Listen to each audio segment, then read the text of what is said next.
An unpredictable mix of candidates in the lead, a deeply divided country, and a nervous European Union. These are the terms being used to describe the French presidential election.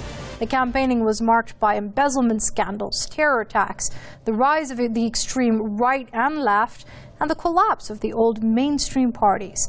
As we wait and see how the French have voted in this election, in this edition of the debate, we ask what the political upheaval and uncertainty means for French society, its politics, and of course, its future. First of all, let's cross over to our correspondent Ramin Mazahiri, who joins us live from the French capital, Paris. Now, Ramin, I understand we're getting initial projections as the polls have closed. Tell us a bit more about what we have.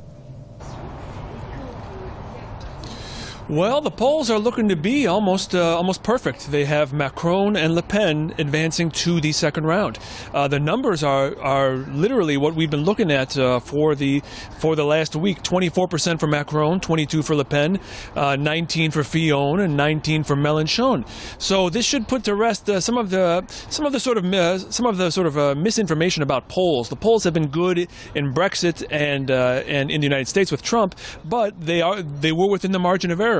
Here, there is no surprise. It is just like many people predicted, but a very, very close race. When you have only 2 points separating three candidates for passing on, that certainly is a dead heat, like they've been saying. What's interesting is that the incumbent party, the Socialists, scored even lower than they thought, only 7%. It's a clear rejection of the Socialists. And what they essentially did is they split the left vote. If you add in the 19% for Mélenchon and the 7% for the Socialists, you have a winner. But you still had some die-hard Socialist Party voters, and unfortunately the left just couldn't get their act together. So what we're looking at now with Le Pen and Macron is essentially a referendum on the EU. This is something that has not been discussed enough in the campaign, many people say, but now for the next 2 weeks they really cannot hide it. Voters are going to have a very clear choice, but Le Pen is going to have to overcome a lot. Much like Brexit, much like Trump, she's going to be vilified. They are going to focus on the fact that she has many xenophobic policies, but her main appeal is probably the restoration of France's sovereignty. Macron is, in a word, Clintonian. Hillary Clinton. He is a globalist. He is a friend of high finance, and he is not a racist or xenophobic, but his policies are going to hurt the least fortunate. That is certainly sure. He is pushing more austerity cuts than François Hollande. What's interesting is that Macron came out and said that we are turning the page, but many people view Macron as Hollande Part 2. Hollande, after all, plucked Macron from obscurity, from the chorus, and made him a minister, and now Macron has pretty much adopted Hollande's economic program. This is basically Hollande Part 2. And what's interesting about that is that Hollande was so unpopular that he couldn't even run again, and yet the French voters have picked Macron. Why is that? Because what we have here is basically a rejection of mainstream politics in one sense. Macron is not a part of the mainstream party. He has an independent party. The National Front is obviously on the far right. So we're going to have here now, this is going to be a referendum on the European Union and on austerity measures. But what the polls say and what they've said is 60-40 for Macron for some time. All right, well, let's wait and see how this pans out. PressTV's Ramin Mazahiri reporting from the French capital, Paris. Ramin, thanks very much indeed for keeping us updated. So there you have it. It seems Marine Le Pen and Macron will be heading to the second round of the polls. Let me introduce our guest for this edition of the debate. Joining us from New York via Skype is Ian Williams. He's a senior analyst with a foreign policy in focus. And joining us from Paris via Skype is Joe Quinn, senior editor of SOT.net. Gentlemen, thank you very much indeed for joining us in this edition of the debate. I'll start off with you, Mr. Williams, if I may. It is interesting to watch how the traditional political alliances and factions have broken down in this election in France. Well, the causes are multidimensional. What do you think it says about the electorate? The electorate is behaving in a fairly sophisticated way. It can see that the traditional parties have forfeited the support that they used to have. They've abandoned their home constituencies, and it's interesting how right across the world, in the US, in Europe, in Britain, populism has become a dirty word, and it seems that populism means somebody who actually listens to the voters and offers what they might want, and that makes them a populist. And really fascinating part is that Macron and Trump and others are actually the elites masquerading as populists. Macron, I would say, more of a Blairite than a Clintonite. He's got hard neoliberal policies, but he pretends to be different from the others. But he benefits because he's not in any actual party. He looks like a rebel. Just like Donald Trump in the United States was clearly an outsider and not part of the Republican establishment. He could masquerade as a rebel when his cabinet is completely stuffed with the oligarchs of the US, the richest people in the country with the most anti-poor policies. So you have this controversy. The voters are sophisticated, this contradiction. The voters are sophisticated enough to see that the parties don't represent them, but they don't seem to be able to see through the so-called independent candidates who are pretending to be independent and actually represent the worst aspects of the old parties. It's a fascinating and possibly disastrous course to follow in the end. Right. Mr. Quinn, is this French sophistication as its best as we see the replacement of the traditional right-left split as in the form of Marine Le Pen and Macron, who's an economic liberal but firmly on the left socially speaking? No, I don't think it's sophistication on the part of the French people. I think the French people have been duped to the extent that they have given so many votes to Emmanuel Macron. This is a guy who came out of nowhere. He's never been elected to any public office in the past. A year ago, he was a virtual unknown. Previous to that, he had a short stint in the Ministry of the Economy under Hollande, where he was responsible for passing a really disastrous and unpopular law that bears his name, the Macron law, that was very much anti-worker and very much pro-big business. And that law couldn't even get enough support, bipartisan support in the French Parliament, and Hollande had to force it through by executive decree. So this guy Macron, who is he? I don't know if he's a socialist, if he claims to be a centrist. People are saying he's a centrist. He's a nobody. Where did he come from? He came from the Rothschild banks, basically. That's where he spent most of his time today. He's only 39 years old. He spent most of his working career in the Rothschild bank, and suddenly now he's a contender for, and apparently being touted to be the next president of France. I ask myself, who is this guy? He's obviously got some serious financial backers or someone with a lot of power backing him. But the prospects for a Macron presidency for France are very bad. Your correspondent there said that he's not a racist, but he is a globalist. But, well, to me that's the same, because modern-day globalists are basically the people who espouse the kind of Western domination or Pax Americana of the world that includes bombing Middle Eastern countries and killing thousands of Muslims. And as far as I'm concerned, that's because they're Muslims, because they live in a Muslim country. So any globalist like Macron, who is certainly a racist, unlike Marine Le Pen, for that matter, who is accused of being a racist. So, I mean, everything's upside down here, and I think the French people have been very much deceived. They've been sold a fancy package, a young guy, and it's a bit sad that they took that kind of a superficial bait. But at the same time, I understand the rejection of the traditional politics in France, but I would have liked to have seen a bigger swing towards the really populist candidate, which is, as your other guest was saying, is defined by a politician or a populist leader as someone who has concern for the interests of the ordinary people in a country.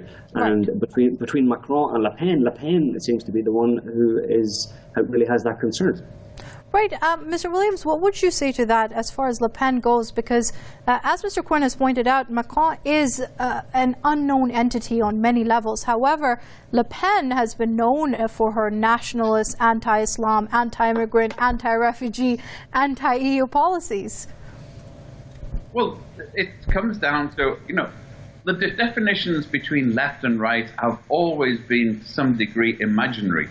I mean, in America, you'd think that left meant you were pro-gay and right meant you were homophobic. Well, we know from the past that there were communists who were profoundly anti-homophobic in Russia until recently. And many domestic communist voters in France probably were as well. So all of these categories and litmus paper tests that are used, they never really did work, but they're breaking down completely now because people aren't watching. So if you take Le Pen, for example, a lot of the populist stuff, people have overlooked that, her economic policies are also populist.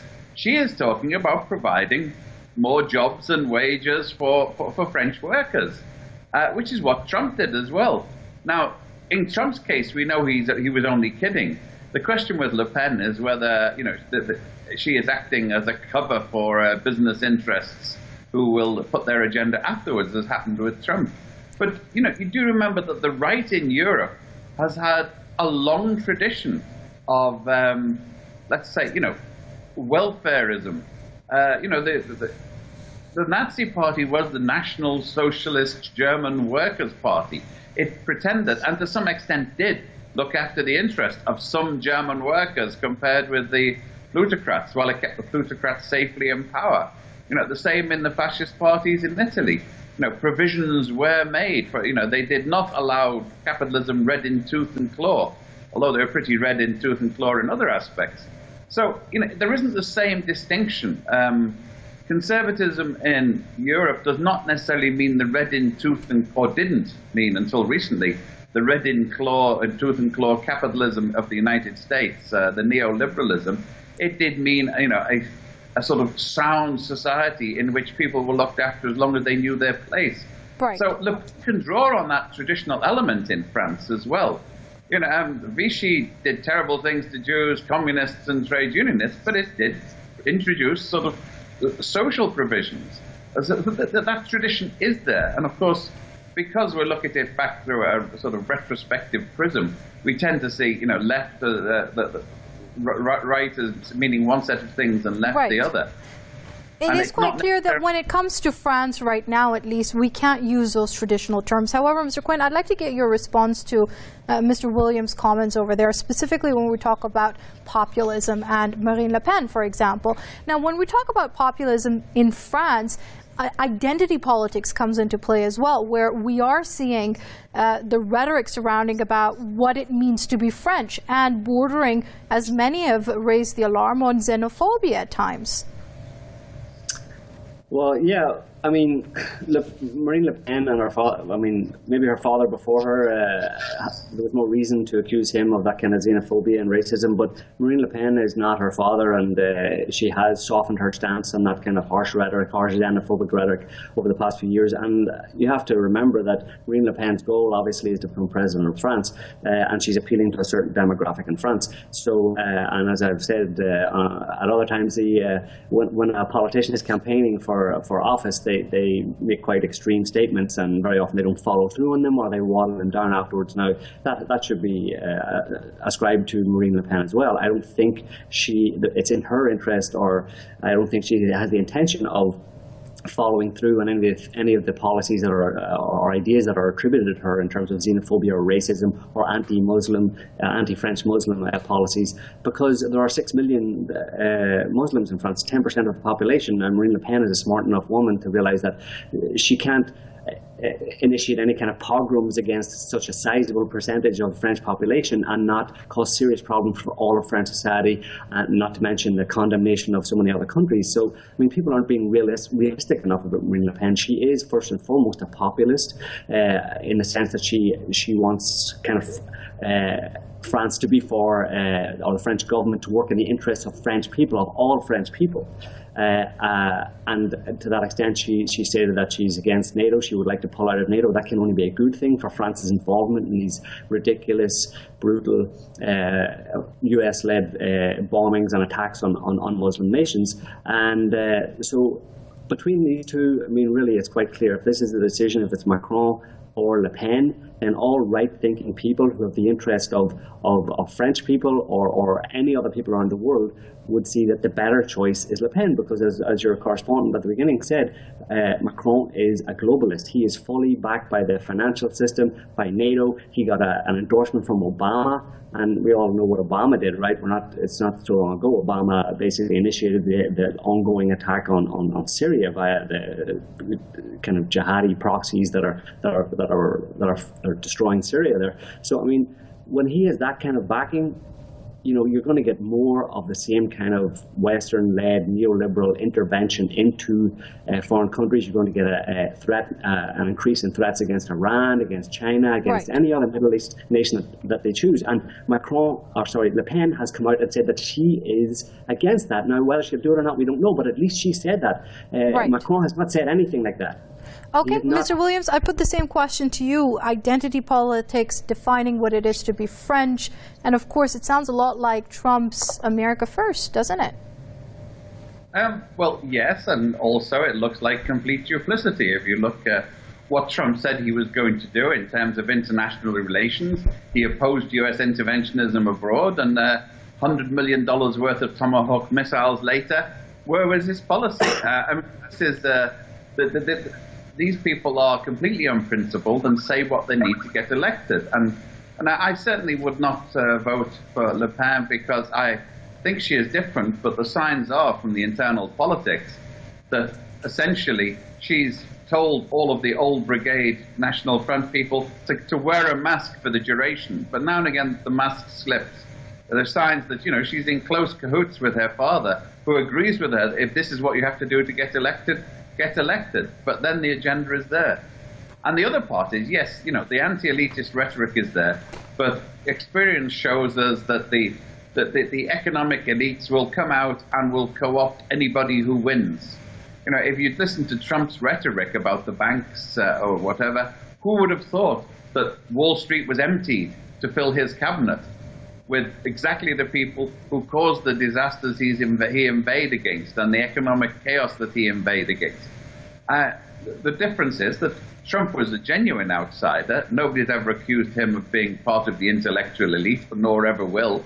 Whereas, Macron is actually elite in both senses. He doesn't just represent the bankers, but he represents the technocrats who have been running French politics for a long time. Indeed, and that brings me to my next question, Mr. Williams, very quickly if you can.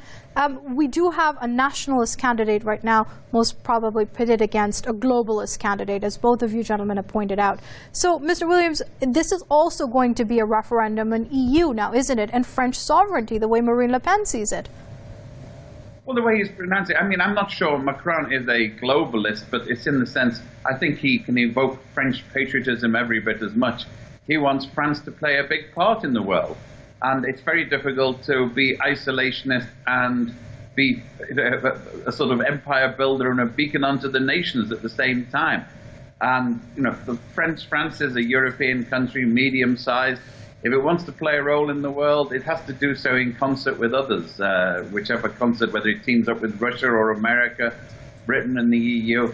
It gives France more leverage to be part of that and to have a hand on the tiller in Europe. Whether this will lead to necessary reforms, the ideal thing is that there'll be enough of a shock from this that the Germans will relinquish their stiff, cold hands on the monetary tiller. The big problem in the European Union is the German control of the finances in the European Union needs more openness. And who knows, if that happened, then Britain might change its mind if people like Jeremy Corbyn were convinced that the European Union wouldn't be an outright plutocratic plot afterwards. All right, Mr. Quinn, do you agree with that assessment there?